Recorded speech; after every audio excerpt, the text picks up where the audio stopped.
Eh bien, bonjour. Bien sûr, si vous écoutez sur ma chaîne YouTube, vous n'oubliez pas de cliquer sur s'abonner au bas de l'écran afin d'être informé s'il y a d'autres vidéos que je dépose sur ma chaîne.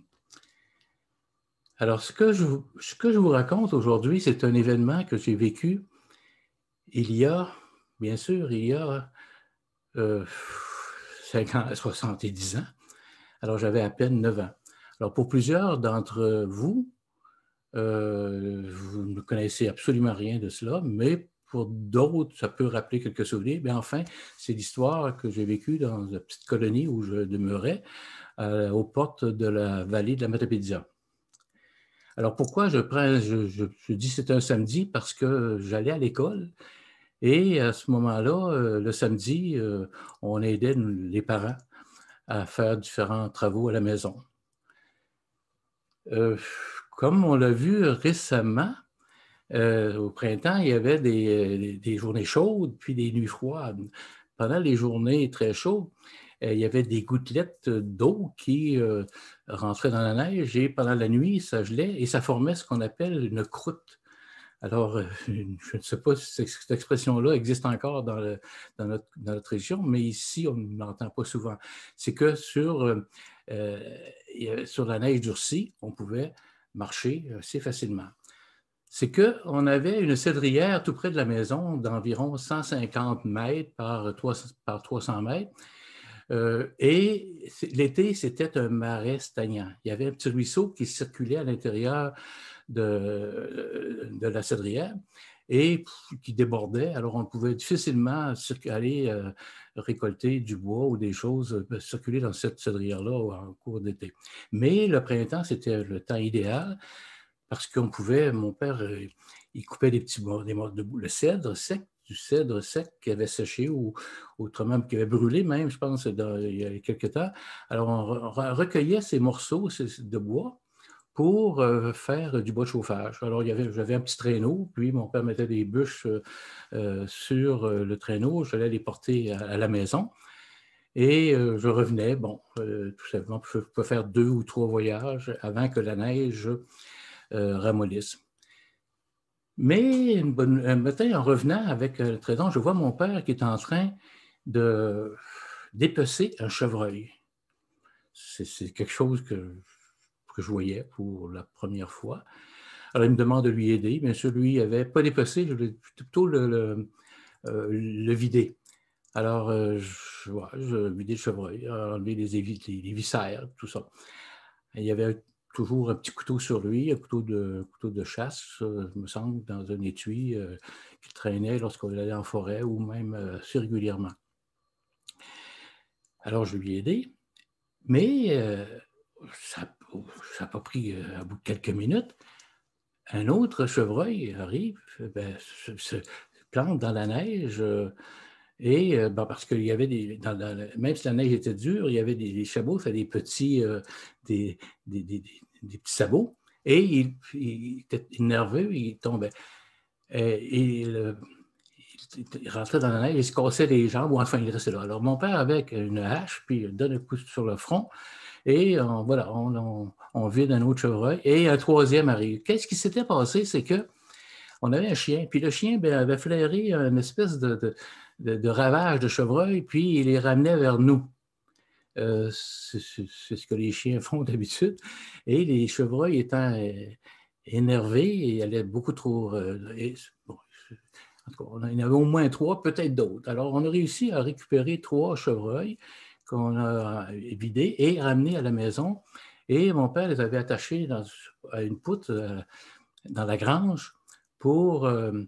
et on devait enlever la peau le lendemain ou plutôt le lundi, parce que le dimanche, c'était rare qu'on avait le droit de travailler.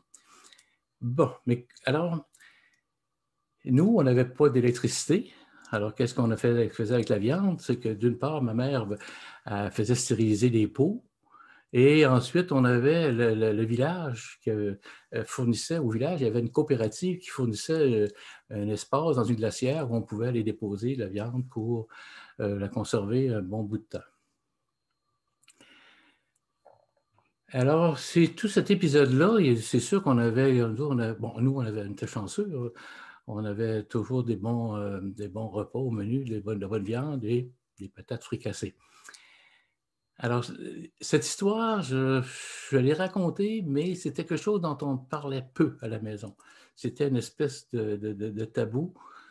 Aujourd'hui, si cela se passait comme ça, bien sûr, les agents de la faune arriveraient en masse et récupéraient les carcasses et peut-être qu'on demanderait de tuer le chien. Je ne sais trop. Mais nous, on était chanceux, on a réussi, on mangeait la viande, puis on en est bien content. Maintenant, puisqu'on est le samedi, il se passait autre chose chez nous. À midi, tout le monde, on arrêtait de travailler. Mon père, c'était sacré pour lui parce que euh, on, on accueillait, il y avait beaucoup de gens qui arrivaient le samedi.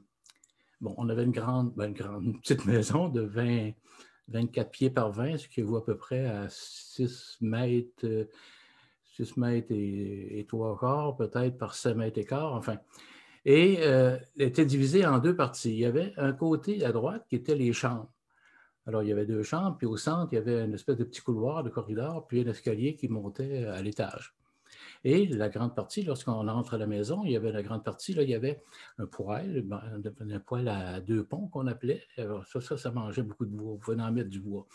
Et ensuite, il y avait un comptoir de cuisine avec une pompe où, à force de pomper, il y avait de l'eau qui arrivait, et la table. Et ensuite, il y avait la belle grande chaise berçante à mon père, que c'était précieux. On pouvait l'utiliser, mais lorsqu'il arrivait à la maison, souvent, il fallait lui laisser sa chaise.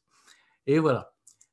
Ensuite, l'autre partie, il y avait une porte d'arche et il y avait une partie au fond de la maison, c'était partie salon. Dans cette pièce-là, il y avait un canapé pour le quêteux, j'y reviendrai peut-être là. Il y avait ensuite un petit banc, puis une chaise et ensuite un tabouret. Alors, qu'est-ce qui se passait le samedi? C'est que mon père coupait les cheveux. Bon, alors, j'étais barbier, mais enfin, il coupait les cheveux. Il avait un clipper, puis parfois même, il pouvait couper la barbe. Je sais qu'il y avait une espèce de courroie pour aiguiser le rasoir. Et il y avait presque tout le temps. Il y avait le samedi des gens de la paroisse, des gens du rang ou encore des personnes du village ou des alentours. Même le curé venait faire son tour presque à tous les mois. Alors, c'était ça le samedi. Et parfois, les amis, parfois, les amis à mon père avaient le droit d'avoir un petit verre de vin de betterave. Alors, nous, les enfants, on avait congé. Alors, moi, c'est là que j'ai appris à écouter la radio. J'avais quelqu'un, je ne sais pas trop qui, m'avait donné une petite radio, on appelait ça Cristal, dans ces temps-là. Et il fallait la placer dans un certain centre pour pouvoir syntoniser. Puis il y avait juste un poste que je pouvais syntoniser, c'était Rimouski, qui était en ligne directe, peut-être à une trentaine de kilomètres, même pas, en ligne directe d'où je demeurais. Et enfin, je pouvais écouter la radio. Et le samedi, j'écoutais l'opéra du samedi. Ça dit sûrement quelque chose à quelques-uns d'entre vous, mais c'était quelque chose qui était sacré pour moi. Et j'ai développé, bien sûr, un amour, une habitude. Pour moi, la radio a fait partie de mon quotidien toute ma vie et encore aujourd'hui. Alors voilà pour ce samedi bien spécial. La semaine prochaine, je resterai encore au printemps parce qu'on sera au mois d'avril encore. Et je parlerai de la vie un peu qu'il y avait sur une ferme ou une petite ferme dans notre coin de pays. Alors, je vous souhaite une bonne semaine, puis à bientôt.